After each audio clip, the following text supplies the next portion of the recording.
So this is going to be a very special episode of Our Road to Camelot. I plan to keep it short and sweet. In this episode, we're going to be talking about and installing the Winegard Gateway 4G Wi-Fi router, and we will be testing it out. Though speeds may improve, the main reason to be using a gateway router in this particular rig is we have the Winegard 360 Plus antenna, Wi-Fi booster, and cell booster on the roof, and this is going to tap right into that and hopefully give us better reception, especially, and faster speed. So let's go ahead and get on into it. So quickly opening the box, what we have in here is the standard paperwork you'll find. This is basically the instructions on installation. You've got a little bag of hardware and pieces that you're going to need. Looks like you're going to need a crimper tool for these, or a good strong pair of pliers. There is the cable that you're going to need, and that's part of what crimper is going to be used for. And then you've got the actual router itself. So we're going to jump right on into this and get started on installation. The fact that we are going to be working with 12-volt circuit and we're going to have a hot wire, I went ahead and pulled the fuse for zone 1, and that shut the 12-volt power off to the bedroom. Keystone, as well as a lot of other RV manufacturers, pre-install the Winegard 360 on the roof, and they have this plate inside that kind of tells you where all the wires are. So behind this little disc here is a hole and the wires for the Winegard Gateway Router. So first things first, go ahead and pull that plate off. You want to be very careful in pulling this down and don't pull too hard. These wires are zip tied to this plate, and some of these wires are connected to the antenna, and if you pull too hard, you might accidentally unplug them from the antenna itself. These three are color-coded, and it's color-coded to the actual Winegard router itself. This is your hot wire, and it is actually quite long. There's a lot of wire that left up there. Now, we are opting not to install a switch. There is a switch that came with the router.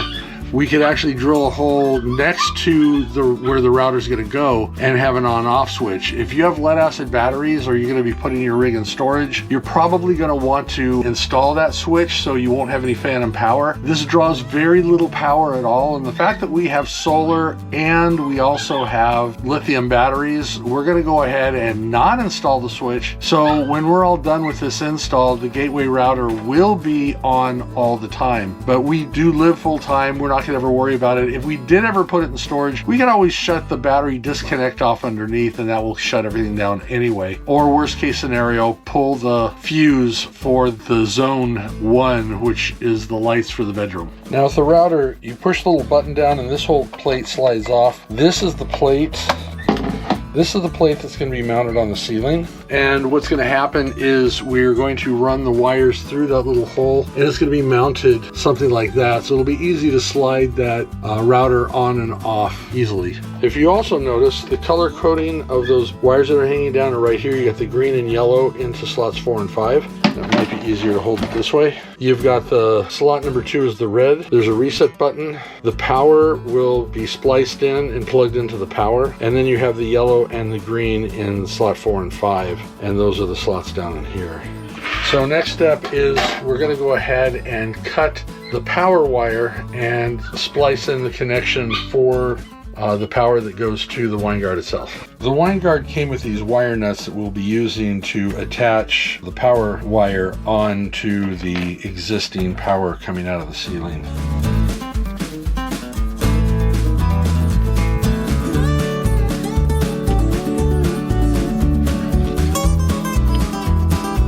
Now there are 4 mounting screws for the plate. We're going to go ahead and mount the plate right now and then finish up the rest of the installation.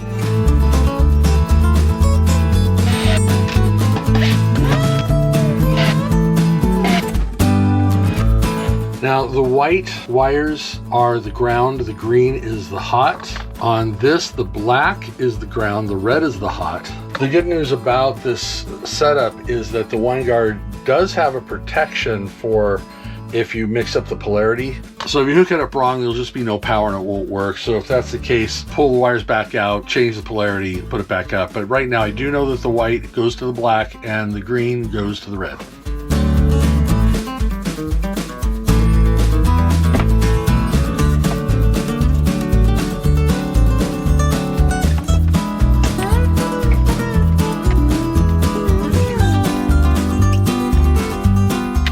right, so I do have the right connections plugged in the right way. There is a LAN port. We're not going to be using that at all. There is a built-in SIM card already. We're going to go ahead and use that for now. This is a large SIM card that goes on this. We do have a small cell phone type SIM card that we're using with our hotspot. I will let you know how this turns out probably immediately after I've put this back on the roof. But yeah, the SIM card that comes with it can work with AT&T, Verizon, or there's their own plan that they have.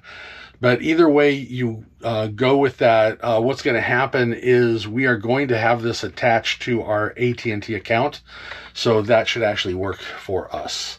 So let's go ahead and finish this up, turn it on, and see what happens.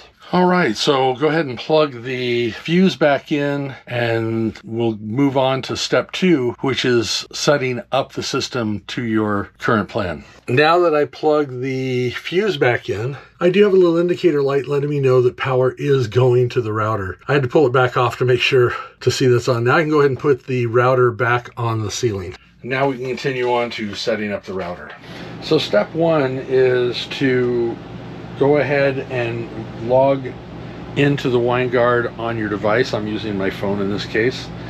On the front of the manual, it actually has what the Winegard is going to appear in my Wi-Fi settings along with a password. So I went and typed that in. And the next step is to go into my browser on Safari or whatever browser I happen to be using, and go ahead and continue on with the installation. So far, the manual is doing really well. If anything goes awry, I will let you know. Otherwise, just follow the steps in your manual.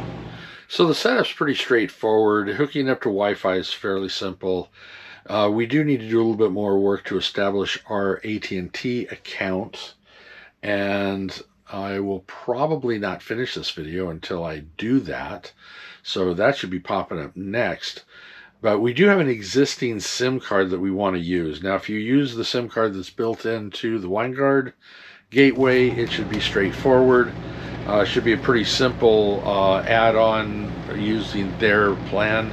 I want to use my own SIM card with an existing plan, so I need one more thing for that, and I will show you that in just a second.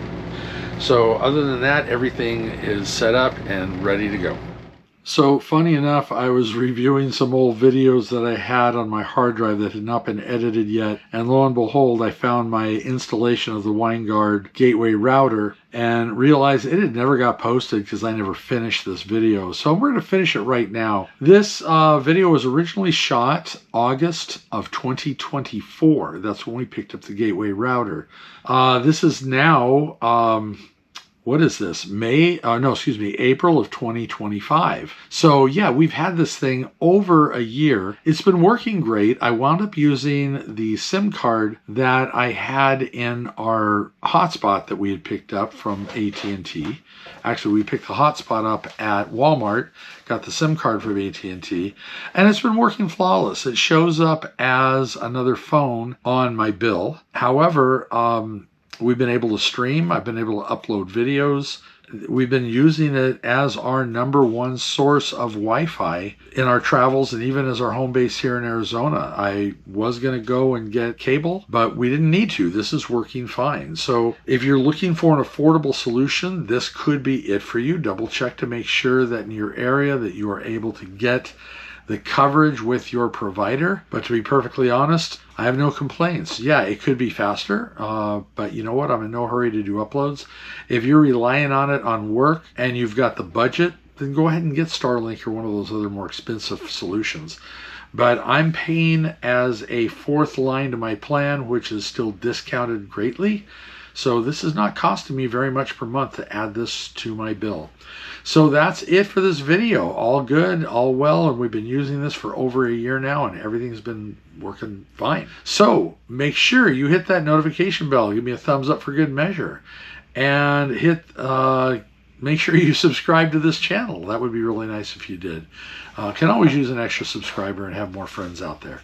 So that's it for now. We'll see you on the road.